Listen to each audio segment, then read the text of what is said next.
I lay in bed, my heart racing, as I felt the weight of unseen eyes upon me. Our old house had always been creepy, with its creaking floors and the constant draft that seemed to wander the halls like a restless spirit.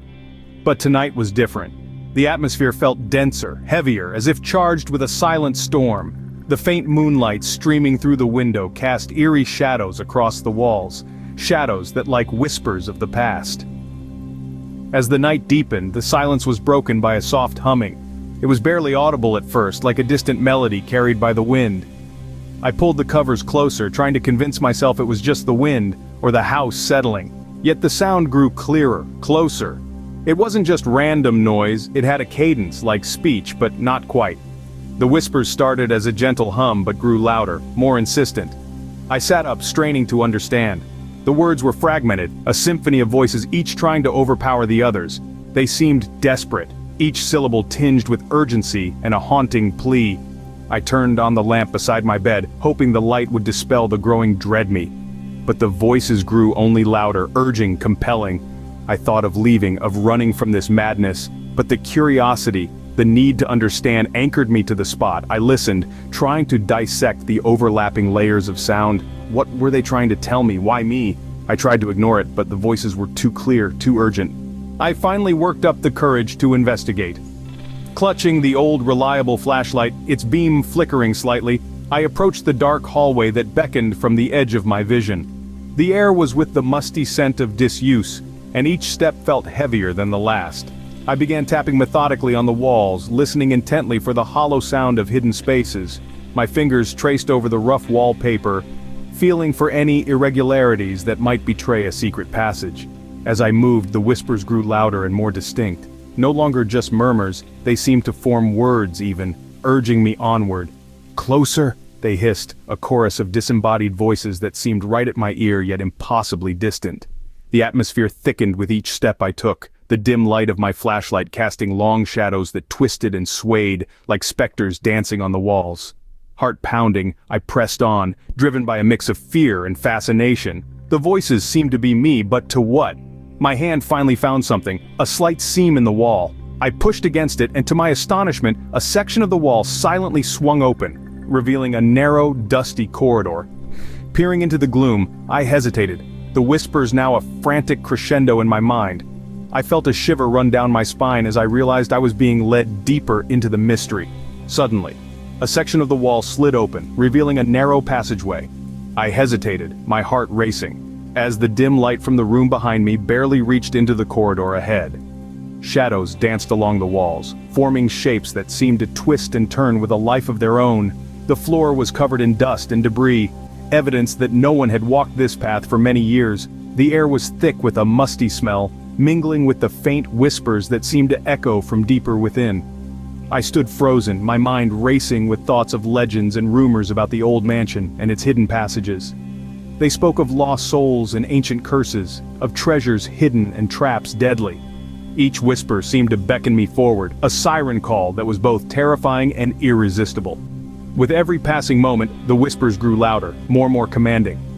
They filled my ears with a cacophony of sound that drowned out the rational voice, urging me to turn back. Summoning every ounce of courage, I took a tentative step forward, the floorboards creaking under my weight. Another step, and the light from the room faded further. With each step, seemed to swallow me, the cold deepening, wrapping its icy fingers around me. The whispers turned into murmurs, and then into clear voices calling my name, pulling me deeper into the passage.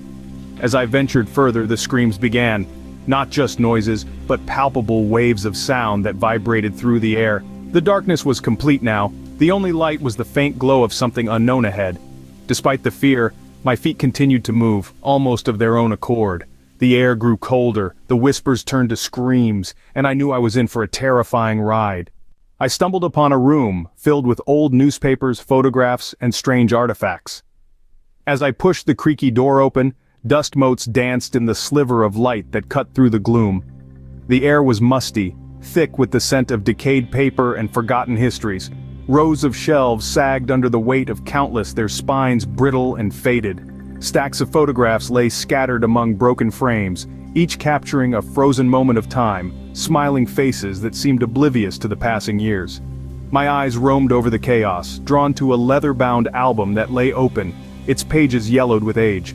As I flipped through, the faces of a young family smiled back at me, their joy captured in black and white. Next to the album, a stack of newspapers towered precariously. I reached out, pulling the topmost paper toward me. It was dated back to the 1950s, the edges tattered and worn. In the center, a single article caught my eye.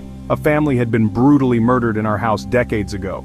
The headline screamed, "Family of 4 found dead in mysterious tragedy." The details were sparse, the article noting only that their bodies had been discovered by a neighbor with no signs of forced entry. Questions without answers filled the column inches. I felt a chill run down my spine as I realized I was uncovering secrets that were meant to remain hidden. Suddenly, the lights flickered, and I was face to face with the vengeful spirits of the family. A chilling gust swept through the hallway, the air thick with the scent of decay. Their eyes were black as coal, piercing through the dimness, their faces contorted in expressions of wrath and torment. I could see their mouths agape as if frozen in an eternal shriek. I tried to back away, but my feet were rooted to the spot, my body paralyzed by fear. The walls of the once familiar corridor began to warp and twist, the portraits hanging on them bleeding colors into swirling patterns. The floorboards creaked ominously under the weight of unseen forces, and the once clear passage behind me melded into the walls, sealing off any escape. I was trapped, encircled by these phantoms who hovered slightly above the ground, their forms flickering like faulty light bulbs. As they drew nearer, the temperature dropped sharply, my breath turning to mist in the cold air. Each spirit seemed to vibrate with a silent rage, their eyes locked on mine. The whispers that had initially filled the space escalated, layer upon layer of voices intertwining into a cacophony that overwhelmed my senses. The air was heavy, almost solid with their malice and the echoes of their cries. The whispers turned to deafening screams as the spirits closed in. The spirits began to whisper in my ear, their voices like ice picks in my brain. "You shouldn't have come here," they hissed. "You shouldn't have uncovered our secrets." Their chilly breath sent shivers down my spine as they encircled me, each murmur a sharper stab of fear. The dim light of the moon barely pierced the thick fog that enveloped us, casting eerie shadows that danced on the ancient trees surrounding us. I tried to apologize, my voice trembling with each word, barely audible over the rustling leaves. "I didn't know," I stammered, my words floating away into the cold night air. The spirits' whispers turned into a cacophony of wails and moans, their translucent forms swirling faster around me. They spoke of ancient wrongs and forgotten truths, their voices intertwining into an incomprehensible symphony of sorrow and rage. "You have awakened us," one ghostly figure shrieked, pointing a bony finger at me. "Now you must bear the consequences." The ground beneath my feet grew cold, the grass frosting over as if winter had touched the earth. I felt an icy grip tighten around my heart, squeezing the breath from my lungs. Desperate, I pleaded once more, my voice cracking as I spoke. "Please, I meant no harm. I will leave and speak of this to no one." But the spirits seemed indifferent to my pleas. Their icy fingers probed my mind, searching, judging. The spirits grew angrier, their screams more intense, and I felt myself being pulled towards them. I was never seen or heard from again. The house remained standing, but the secrets behind the wall will haunt forever. Some say that on quiet nights you can still hear the whispers, urging you to uncover the truth. Others claim to have seen the vengeful spirits, their eyes black as coal, their faces twisted in anger and pain. The house is abandoned now, a testament to the horrors that took place within its walls, but the secrets remain, hidden behind the walls, waiting for the next victim to uncover them. Will you dare to enter the house and uncover the secrets behind the wall, or will you heed the warning and stay far away? The choice is yours, but be warned. The secrets behind the wall are waiting for you.